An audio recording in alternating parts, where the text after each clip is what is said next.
poder. Bueno, vamos a, como estamos de nuevo transmitiendo en vivo por Facebook Live, y a veces no se escucha este micrófono, yo lo voy a pasar para la mesa para que ellos puedan contestar. Eugenio Silva, que ustedes recuerdan en los últimos simposios, nos asistía y le agradecemos mucho la ayuda que nos dio.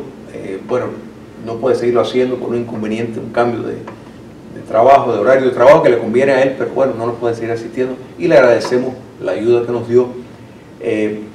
Voy a repetir las preguntas de ustedes de nuevo. Yo sé que los panelistas la escucharon bien, pero para que se pueda, si no, no se va a escuchar en la grabación, y los que están en sintonía por vía virtual en Facebook. Las manos, traten para que las pueda ver. Ahí tenemos ya una. Ahora yo paso y por favor, a la pregunta, traten de ser breves preguntas o comentarios, igual contesten rápido para poder tener un intercambio muy saludable. Aquí se mencionó la doctrina Estrada sin aclarar que fue un producto del canciller mexicano. Ahora yo quisiera preguntarle al panel cómo ustedes ven la posición panamericana, como quieran llamarlo, de México, que consistentemente ha mantenido la actitud de que cada país es independiente de tomar sus acciones internas, empezando por ellos, que el partido PRI por 40, 50 años fue el único partido que detentó el poder en México, y nos encontramos ahora que cada vez que se trata de resolver un problema panamericano, México obstruye esa situación. Sí, bueno, contesto básicamente, sí, yo creo que es fundamental señalar tristemente ese México que yo creo que queremos tanto, que Martí tanto amaba, ha sido un triste cómplice del comunismo internacional en el continente, y Estrada precisamente la doctrina que era una apología a la dictadura de América Latina bajo la falsa mantra de soberanía nacional. Mi permanencia en México fue muy extensa, de 22 años, y tal vez eso me permita poder comentar de su pregunta. Pon el micrófono, no se oye.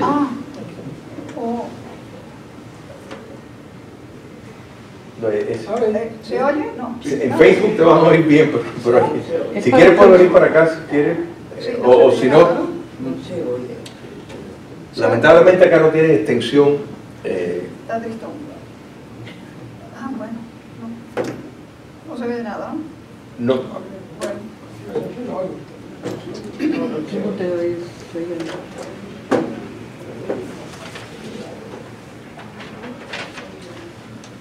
Estamos penetrados.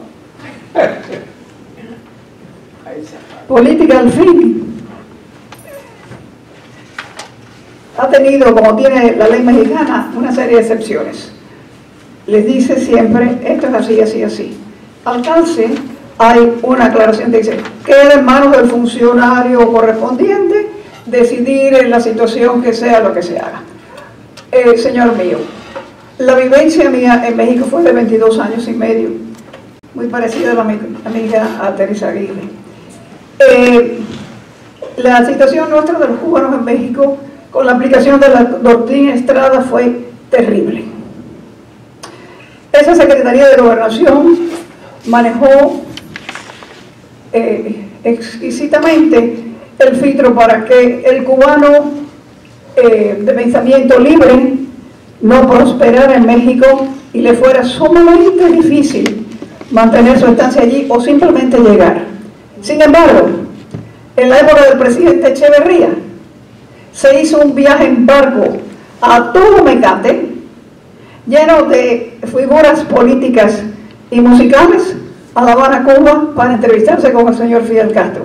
Quiero decir que moralmente, como no lo hizo, que yo recuerde, ningún otro presidente de la América Latina, México se solidarizó de corazón, vamos a decir, oficial, con la política de Castro, pero cuando le convino, ha hecho otras cosas, como ahora que acepta libremente a los quedaditos y otro tipo de pensamiento diferente. De manera que eso se maneja al gusto de la doctrina Estrada.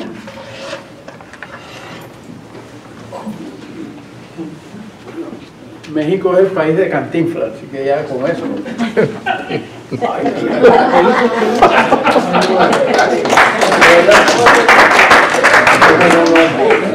No, la política exterior mexicana siempre ha tenido ese problema de doblez, siempre ha tenido esa doble cara.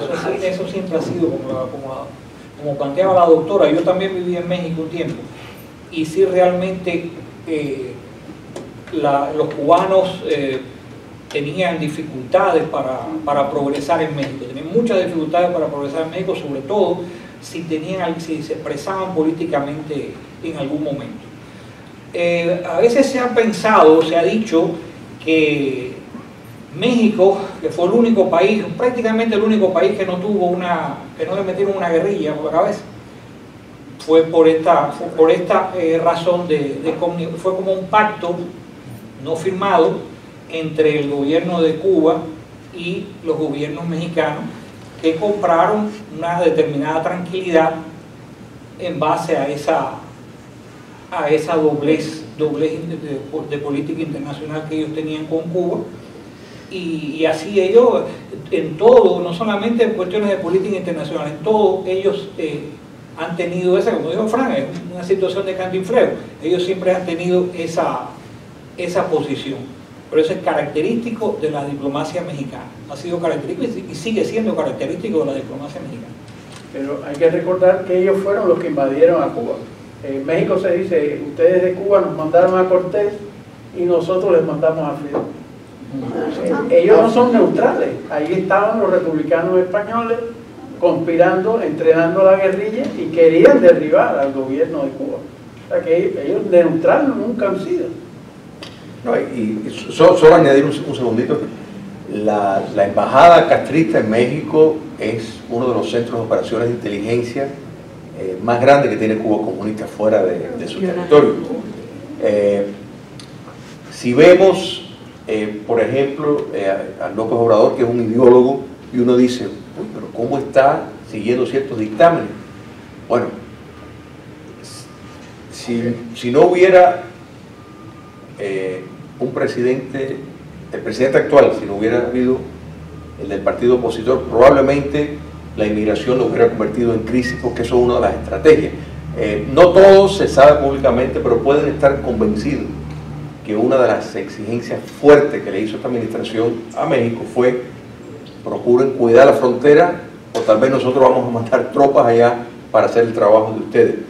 Y cuidado con el papel, de nuevo, del narcotráfico. Los carteles de México de droga están en colusión, para usar esa palabra tan popular, con las FARC y otros mecanismos de subversión, con la Hezbollah de Irán, de manera de que es visto no solo como una entrada de dinero, y una entrada de dinero muy importante, sino también es un mecanismo de subversión a la nación norteamericana. Entonces, México es un punto neurológico en el futuro del continente. Bueno, otra pregunta, Luis. Yo quería preguntarle, usted hizo una observación de que Puerto Rico no es libre, pero yo pienso que Puerto Rico no es libre voluntariamente. Ellos han tenido 4 plebiscitos y nunca han elegido la libertad.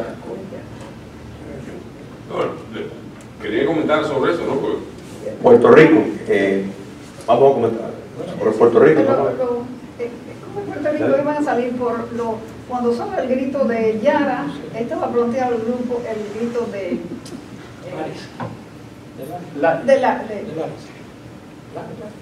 no se entiende. El grito de Lares. O sea, que la idea de los patriotas cubanos era simultanear la independencia de Cuba y Puerto Rico. Martínez, un gran amigo de Hostos, y todo el esfuerzo fue así. Hoy en día hay una división, efectivamente, y por una serie de asuntos históricos y convenientes, la pequeña isla de Puerto Rico, que tiene la población de 3 millones de casi la ciudad de La Habana, pues es antieconómico una independencia total, y eso dolorosamente lo reconocen los puertorriqueños. Por ejemplo, con la pérdida de la isla de Vieques, que los americanos soltaron esa base tan rica de influencia económica sobre No, ellos. soltaron. Ellos lo Lo pidieron. votaron. Perdón. Lo votaron. Los puertorriqueños votaron a los americanos voluntariamente. No solo eso, lo votaron de la fuente de empleo más grande que había en Puerto Rico, que era Roosevelt Roads. Votaron con B corta y con B larga, ¿no? Exacto. De las dos maneras. ¿Con qué? Con B corta y después con B larga. Bueno, ellos soltaron la isla de Vieques en detrimento, lógicamente, de la economía que proporcionaba. pero voluntariamente. Hoy en día están los independentistas y los que están de acuerdo con el Estado libre asociado, pero ya eso quedó atrás. Pero en la época, a fines del siglo XIX, estaba vigente simultáneamente la independencia de los dos países. Quizás se podría considerar que hay ciertos estados que no son económicamente viables. Sí, lo hay muchísimas, todas las islitas del Caribe, muchas han concedido su independencia, otras no, otras pertenecen a los Commonwealth, pero hay muchas islitas independientes que se mantienen con turismo, con lo que sea.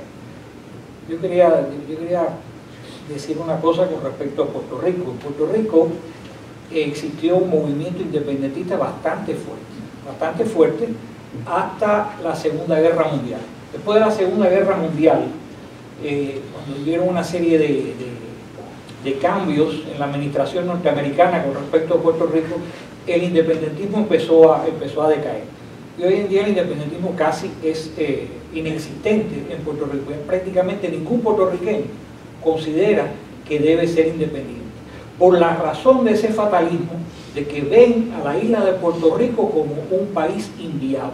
Sí, pero el Yo Estado no creo- Libre Asociado es después de la Guerra Mundial. Creo que Sí, en sí, no, el 53. Estado Libre Asociado lo hizo Muñoz Marín, o sea, Muñoz Marín 52, fue 53, pero sí, en el 54. Pero anteriormente, después de la Segunda Guerra Mundial, cambiaron las administraciones y vino un plan de industrialización de Puerto Rico. Puerto Rico es un país como cualquiera que puede ser perfectamente viable, perfectamente viable. El puertorriqueño en estos momentos, en sentido general, no tiene fe en su país, no tiene fe en su país. Por eso el independentismo se ha prácticamente desaparecido en Puerto Rico. Pero Puerto Rico es un país, puede ser un país perfectamente viable. En el mundo hay países que son mucho más chiquitos que Puerto Rico, mucho más poblados que Puerto Rico, y están entre los países más ricos del mundo, empezando por Singapur, Luxemburgo, todos esos países. O sea que yo no creo en esa fatalidad de porque es chiquito no es viable. Eso es lo que yo quería.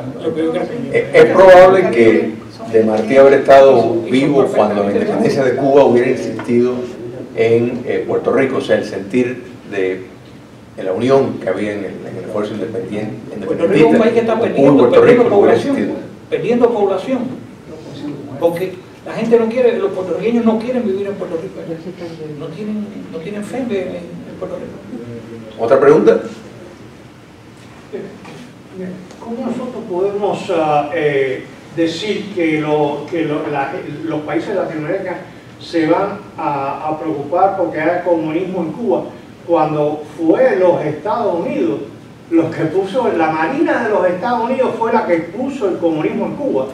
Boris Yeltsin es un anticomunista tremendo y le dijo a la Biblioteca del Congreso que fuera al Comintern y tradujera todos los documentos ahí y los pusiera, le hiciera un índice, y la Biblioteca del Congreso tiene un sitio que se llama Comintern Online, www.comintern online, donde tienen traducciones de todos los documentos del Comintern. Si usted va ahí y pone Fulgencio Batista, le sale que hay un Lishnoe de Batista. Se pone Prío Socarrán, un Lishnoe de Prío, Grau, un Lishnoe, Fidel, un Lishnoe. Todos ellos eran miembros del Partido Comunista, porque para tener un Lishnoe ahí hay que ser miembro del Partido Comunista. O sea, en el año 33, cuando la Marina de los Estados Unidos va a Cuba y pone la pentarquía, está poniendo, la pentarquía tenía una mayoría comunista, y meten a Batista de jefe de las Fuerzas Armadas, a un comunista jefe de las Fuerzas Armadas. Después lo que hicieron, cuando Truman puso a Batista en el 52, era para que hiciera una simbiosis con Fidel Castro y lo ayudara a llegar al poder. Pero fue la Marina Americana y ahí está Guantánamo. Ellos firmaron el Tratado de París donde son responsables por la propiedad y la vida en Cuba mientras estén en Guantánamo. No hacen nada. Yo les voy a enseñar los documentos que usted los puede ir a buscar al sitio de la internet donde dicen que Batista es comunista. Ahí lo tienen. Ya. Bueno, eso no es un secreto. Yo sabía que Batista fue y Prío y Grau también. O sea que todos los presidentes de Cuba han sido comunistas. Y ellos pusieron comunismo ahí y lo tienen todavía, lo están manteniendo. Yo realmente no... A mí me asombra lo que usted estaba planteando. Sí, sí, porque... Me asombra desde el momento en que usted está diciendo que la Marina norteamericana puso la pentarquía en Cuba. En el año 33, la Marina americana, el 14 de agosto, llegaron los 2 primeros barcos y siguieron 32 más, con 1.400 hombres y con el secretario de la Marina. Y llegaron ahí y le dijeron al francomasón Carlos Manuel de Cepe, mira, queremos que nos ayudes a poner la pentarquía. Y fue la pentarquía entró a poder con la Marina Americana en el puerto. Y Batista llegó a ser jefe de la Fuerza Armada con la Marina Americana en La Habana. Le digo porque Batista era... Realmente yo no comparto esa... Bueno, ahí tienes yo realmente me resulta asombroso. ¿Cómo? Me resulta asombroso. Entonces, fue comunista, el 4 de Ni Grau era septiembre, comunista, el 4 de septiembre. ni Grau era comunista, ni eso Prío es era comunista. inevitable, porque aquí No, pero está- no, ahí está lo que está, pues el papel te lo aguanta. Ni Batista. Claro. Estos son documentos. Fíjese, si quiere, caballero, Que sea eso, ni Prío era comunista, ni Grau era comunista. Como usted lo dice, ¿Ven? en contra de los documentos. No, pero- Por la actuación de ellos, por la actuación. Con permiso. La actuación. La actuación Batista puso a Batista. Prío combatió el comunismo de arriba abajo. Grau igual. No, bueno, Yo creo que Prío era comunista. No, Batista se fue de Cuba. Y Batista lo que hizo fue, Batista hizo cierta coalición con los comunistas para conseguir votos, pero después se apartó completamente de los Cuando comunistas. Castro llega al poder, no había tomado ni una sola guarnición. Batista se las entregó todo por teléfono. Batista se acobardó con Fidel Castro 100%. eso es una visión de La- que yo realmente no comparto. la KGB la KGB sin duda, o sea, penetró las instituciones republicanas y eso, pero Prío combatió el comunismo, Grau era socialdemócrata, pero no era comunista, que podían haber infiltrados comunistas en los gobiernos, eso fue parte de la estrategia, o sea, se hablaba que dentro de las propias estructuras, por ejemplo, al final de Batista, la KGB tenía personas infiltradas, sin duda, pero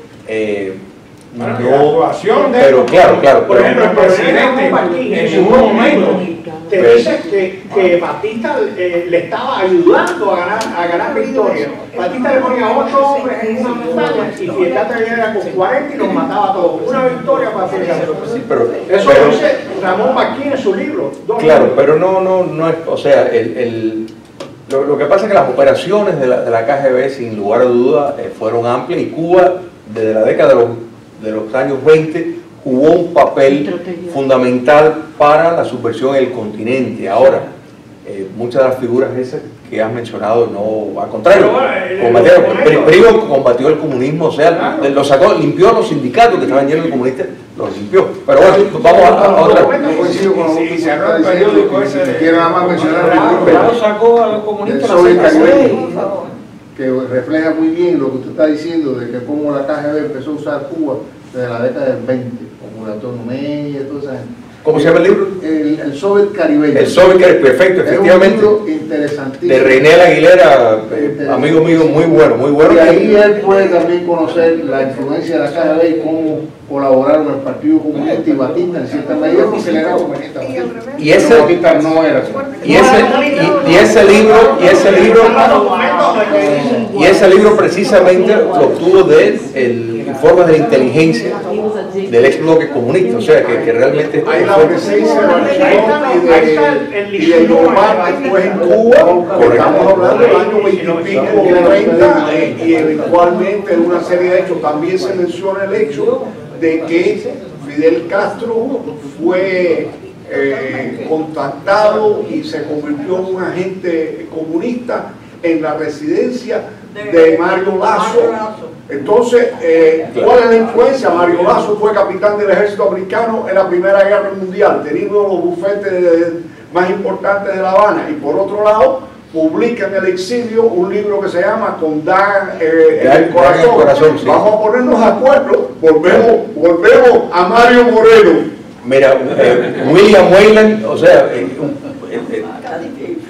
un agente de la KGB trabajando en el Departamento de Estado, el escritor Herbert Matthews era un agente de la KGB y precisamente su papel era de desinformar. Él fue no solo en áreas periodísticas, sino en áreas de desinformar acerca de los números y las cifras de lo que estaban en la sierra. Eso sale también en el libro del Sol de Caribe. Muy bueno, muy bueno. Eso se parece a decir si la República Española eran comunistas. En la República Española estaba lleno de comunistas, habrían 2 o 3 despistados que no eran comunistas. Es verdad. Pero se mezcla todo. Si quieres entender la historia de la Revolución Cubana, léete la historia de la Guerra Civil Española. Eso está clarísimo. Fueron la gente en México los que armaron todo el potaje. Y desde Mella y todo lo demás han estado tratando de que Cuba sea comunista, igual que Fidel tratando de que Venezuela sea comunista. Y los muy desgraciados lo logran. Lo logran, pues parece que nosotros, los demócratas, no actuamos la valentía que tienes tú. Es un problema de Cuba con la ortodoxia. Todos los ortodoxos no eran comunistas. Había un grupito que eran comunistas. Si tratamos de hablar de la historia. Por eso se le cerraron a Fidel Castro, se le hicieron difícil. O sea, Chivá sabía que lo era. Que lo era. Otra pregunta. La fiesta cuadrada. No, pero estas son cosas importantes. Mira, Julio, lo que tú has dicho, la ironía es que hace 2 años atrás Cuba emitió un sello de correo que dice Eduardo Chivás, líder comunista. Para que ustedes vean que el papel lo aguanta todo. Claro. Y es que, mira, yo sin lugar a dudas, cuando miramos, por ejemplo, y ahí está la campaña de desinformación, el embargo de armas al régimen de Batista, se basó en la desinformación de personas de espías dentro del Departamento de Estado norteamericano que estaban desinformando. O sea, lo que ha hecho Ana Belén Montes en la modernidad todavía se lo hicieron William Weyland y otro nombre de otro señor que se me escapa, Raven algo, que fueron, o sea, agentes activos de la KGB. Y a través de la historia, Grover, o sea, realmente usted sabe cómo Batista hubiera acabado con toda la Sierra Maestra. Si hubiera sacado hasta Avenida, hubiera puesto jefe de gesto a Rolando Maferrer. Ese hubiera acabado con Fidel Castro. Pues ese sí tenía valor para ir a la sierra directamente a él y acabar con Fidel. No la partida de cobardones que tenía Batista, tienen la barriga ahí. Ahora, no había hombres de valor que fueran a la sierra a fajarse con Fidel. Habían 2 o 3 tenientes buenos, indudablemente. Pero no. Ahora, Rolando Maferrer, jefe del ejército, aunque Rolando Maferrer era un mafioso, pero hubiera acabado con Fidel Castro, porque lo hizo correr en varias ocasiones. Y Fidel Castro le tenía un miedo que se moría a Rolando Maferrer. ¿Entiendes? La penetración ese número uno comunista dentro del gobierno norteamericano empieza en tiempo de Franklin Delano Roosevelt, empieza con el Brain Trust de Franklin Delano Roosevelt. Incluso el jefe de la delegación de los Estados Unidos en la conferencia monetaria de Bretton Woods y el ejército que había era el señor de era el Partido Comunista. Era miembro del Partido Comunista. Alfredo está haciendo el punto importante de, por ejemplo, la penetración comunista durante la administración de Franklin Delano Roosevelt. Y realmente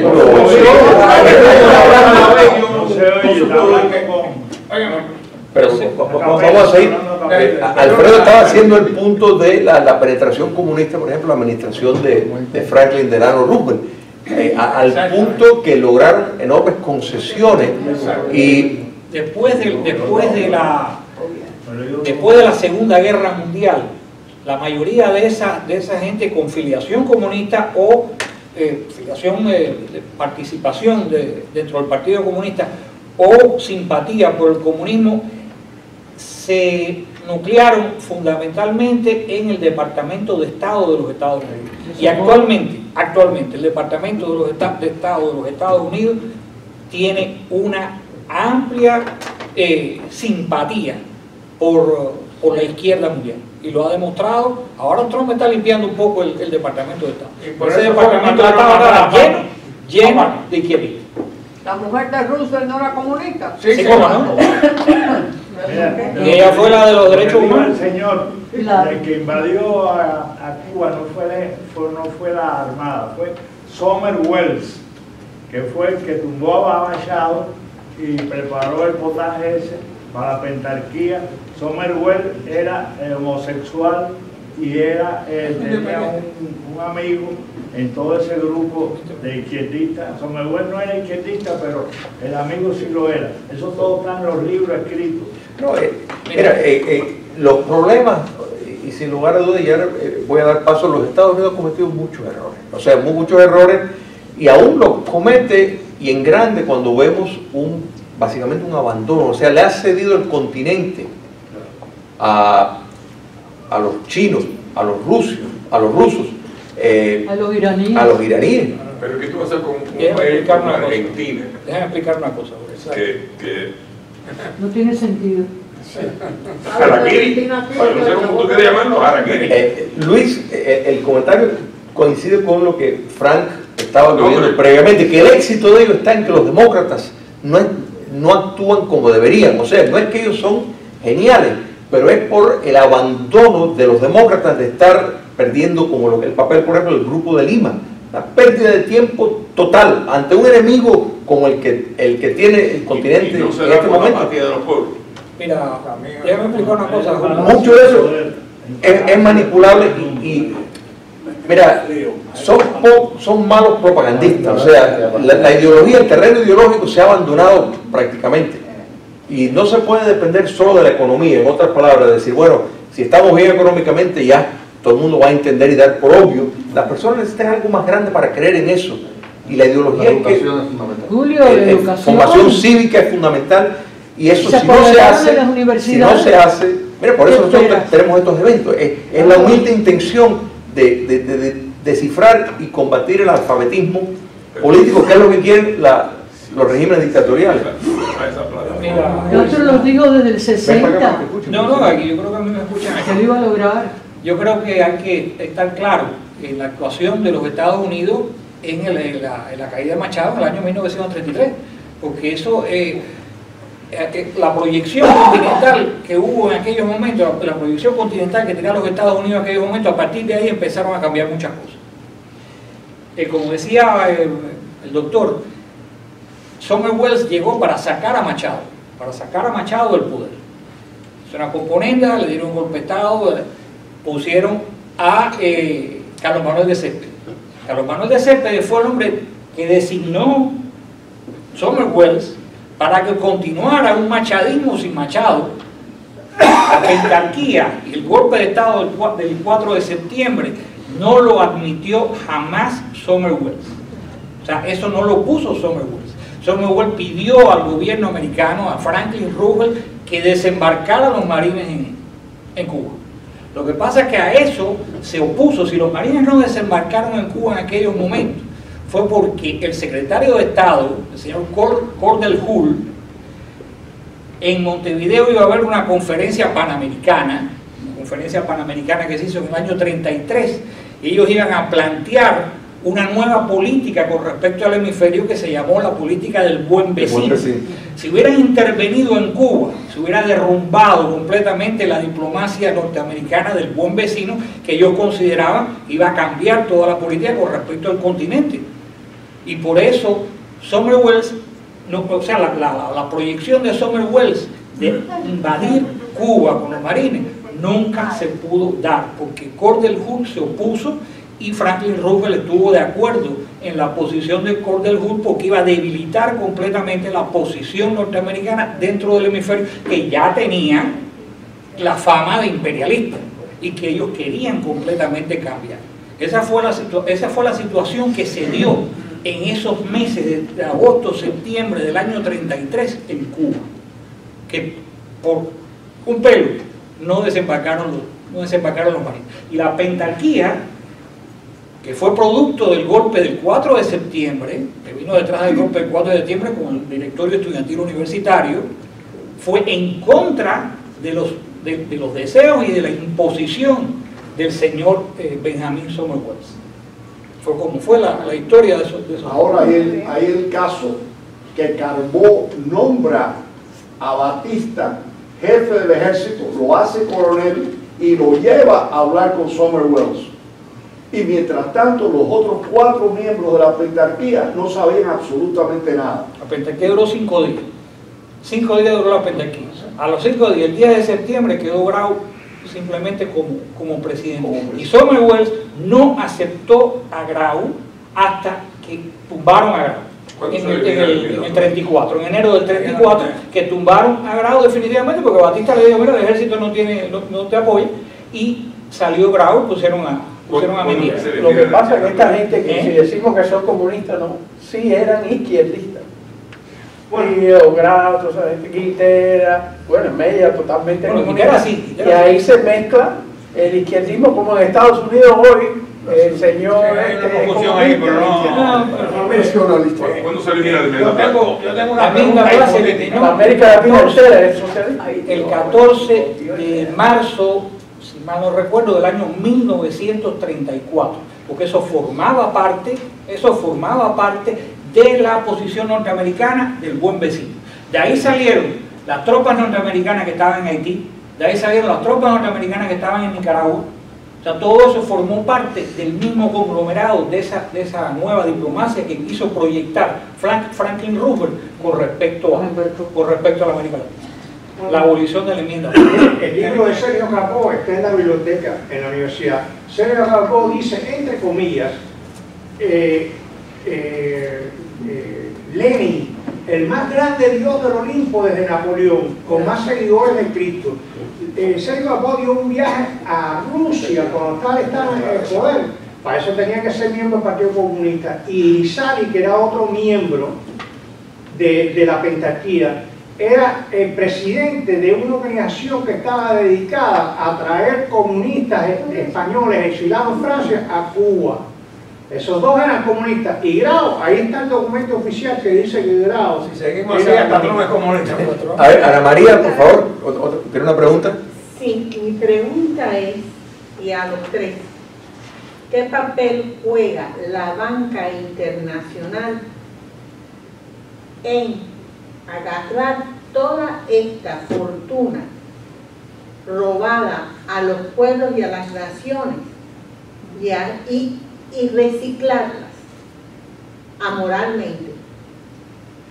Entonces mi pregunta es, si todos estos países comunistas están totalmente destruidos, ¿cómo estamos nosotros amparando a esta banca internacional sin tener nada que decir para evitar el rol que nos están imponiendo? Porque todas estas naciones que hemos nombrado están en estos momentos hambriadas, masacradas, hostigadas, todas por el comunismo. Así que la pregunta es, ¿dónde está esa mano invisible controlando e imponiéndonos a todos nosotros un sistema que a nadie convence? Pues yo les pediría a los panelistas, porque nos están lloviendo las solicitudes que no se oye por el problema del micrófono, que vengan, respondan cada uno y ya después tendremos que cerrar. Pero ¿por qué no viene cada uno, responde y se despide? Ven para que se escuche bien.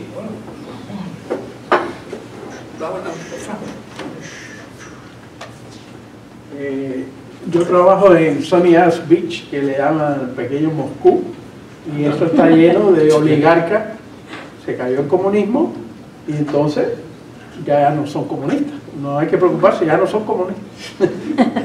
Pero ¿y qué? El asunto es que están viviendo la Dolce Vita y tienen sus grandes inversiones. Estados Unidos, mientras le traigan depósitos bancarios, ellos lo admiten y aquí no hay problema. American business is business, ya eso hace años que está establecido. Y desde luego nosotros quisiéramos que hubiese una moralidad, pero en el mundo la moralidad nada más que llega hasta X punto. De ahí para allá los intereses normales y la corrupción siempre pues van a influir en que las cosas ideales, morales, no lleguen a suceder como debería ser. No, pero para que te escuche bien el tipo, si no,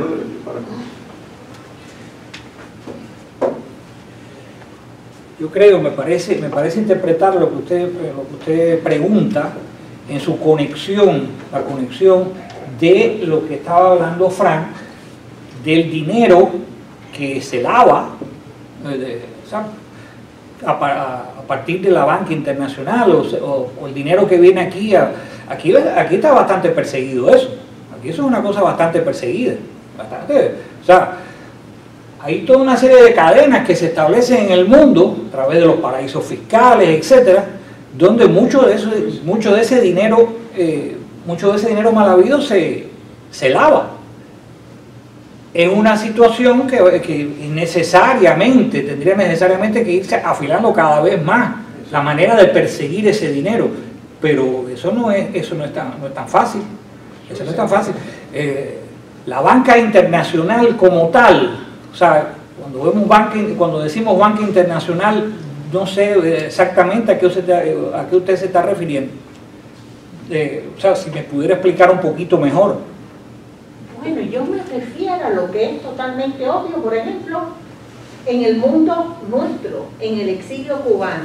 Ajá. Nosotros sabemos perfectamente que hay relaciones en estos momentos con Cuba, solamente nada más que con la industria farmacéutica, señor.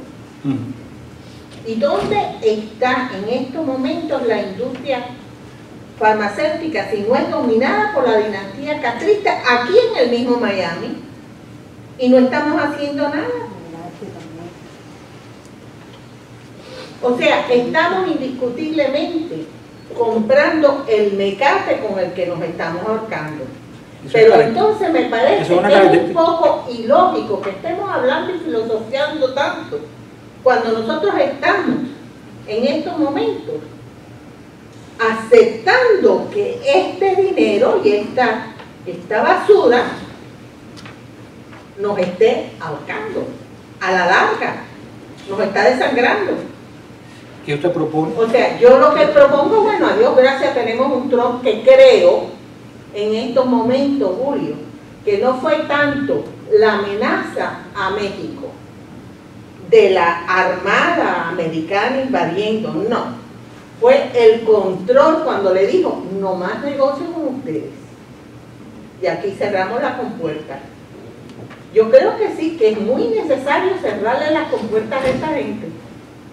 Y esa es mi Pero ha habido diferentes proyecciones. No creo que en estos momentos sentirnos nosotros capaces de controlar o admitir esa moralidad es en estos momentos una determinación solamente de un Trump. No, es de verdad en estos momentos nuestra decisión. Si estamos viendo, por ejemplo, que aquí los venezolanos vienen y son maduristas y están comprando esas propiedades, señores, es hora de que digamos basta. Esa es mi respuesta. Gracias. Querida Ana María, mira, has tocado un punto que realmente, por ejemplo, uno de los defectos inherentes del capitalismo y de la democracia como sistema político es que, como el político tiene que ser elegido cada X tiempo, no quiere que ninguna bomba le estalle en su reloj. Y entonces muchas veces las decisiones difíciles, por ejemplo, el enfrentar a China. ¿Cuántos presidentes, buenos presidentes, decentes, personas, han pasado y no han hecho nada frente a China? Al fin alguien hizo, y aún así, en mi criterio, no lo suficiente. ¿Por qué? Bueno, porque hay intereses comerciales. Tomar decisiones difíciles sabiendo que tal vez los resultados no se van a ver en 10, 15 años, y nada más que tienen en 4 años unas elecciones, eso es uno de los defectos del sistema político que todos amamos, y las dictaduras tienen esa ventaja. Como ellos no van a tener oposición, no van a tener libre criterio, pues no importa si las decisiones que ellos toman pues va a producir hambruna. ¿Te das cuenta? Entonces es difícil, ojalá, y debería de haber la moralidad de las personas, decir, están dispuestos a pagar más por esto, están dispuestos a pagar un precio económico, contar de no contaminar la moralidad, que sin esa moralidad el sistema de autogobierno no puede existir. Sin ser optimista ni mucho menos, hay unas declaraciones contundentes ayer de Pompeo, que dijo, con Cuba no hemos acabado, y con Venezuela tampoco, y es evidente que cada 2 o 3 semanas, ¡flap!, una nueva medida. No estoy diciendo que va a resolver el problema de Cuba, ni mucho menos, pero definitivamente ya los oligarcas venezolanos están en las listas, los ministros cubanos y demás. O sea, el hombre está actuando, nunca va a ser tan rápido como nosotros quisiéramos, pero para mí me conmovió esa declaración, que a ser tan reciente todavía no ha calado, de que no hemos terminado con Cuba. Yo creo que el papel más importante que podemos hacer nosotros es apoyar a este gobierno, que es el que está haciendo, cosas. ¿Sí? Y que está porque totalmente nosotros solos no podemos determinar cosas de política internacional. El papel de nosotros, yo creo que es apoyar a un gobierno que consideramos que está haciendo lo correcto en eso que usted plantea. Creo que más allá es prácticamente... Pero para eso hace falta... Esta mañana oí clarito a los demócratas pidiendo abierta y explícitamente, empezando por el chief, que sencillamente lo saquen, como queriendo decir a las buenas o a las malas. Pero mira, por eso... Exacto, pero ya es declarada la cosa, abiertamente lo están diciendo. Pero la posición, o sea, porque hay... Mira, el propio actual presidente se enfrentó a la mayoría de su propio gabinete. Quiero que estén claros, o sea, la mayoría de su propio gabinete, cuando Trump toma la decisión, que lo tomó desde el principio, de empezar a revertir el pacto Obama-Castro, se enfrentó a su propio gabinete. O sea, hay que entender eso, que los intereses comerciales están a favor de el acercarse con una dictadura, porque una dictadura te ofrece una fuerza laboral que no va a pedir beneficios, que no te va a protestar, te establece un monopolio en el sector de la economía que tú quieras. Entonces, pues, hacia eso es un atractivo extraordinario. Sin embargo, no le hizo caso a sus principales asesores, se guió por sus buenos instintos, gracias a Dios, y pues hay que respaldar en el sentido de votar por él, sí, pero también la idea de que dictaduras como la castrocomunista requieren de dinero para mantenerse en el poder, y hay que negar los recursos para que no puedan reprimir. ¿Te das cuenta? Entonces, eso requiere campañas, o sea, de precisamente concienciación para que se entienda. Pero lamentablemente nosotros, los cubanos, somos los principales proveedores de dinero para proteger. Pero eso se va a ir limitando también. Ojalá, pero yo no sé si ya son mayoría los nuevos. La importancia del voto. Hace falta le doy las gracias.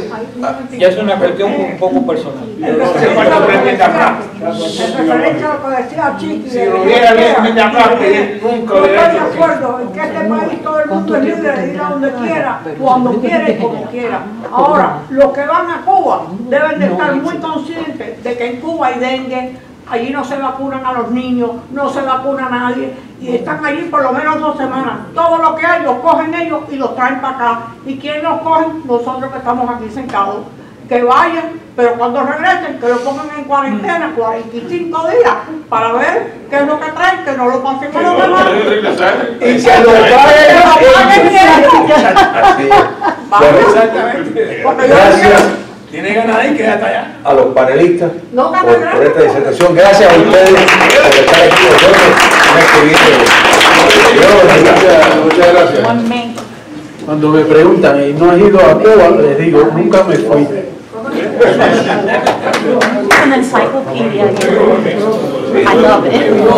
Either one. Thank you. Yeah, better. I thought I was going to meet my mother. I mean, it was total neglect.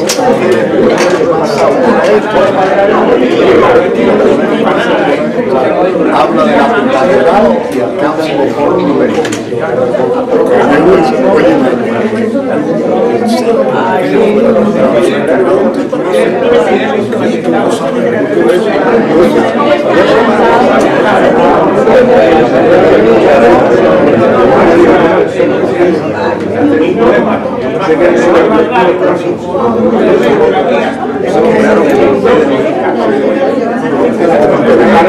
es la base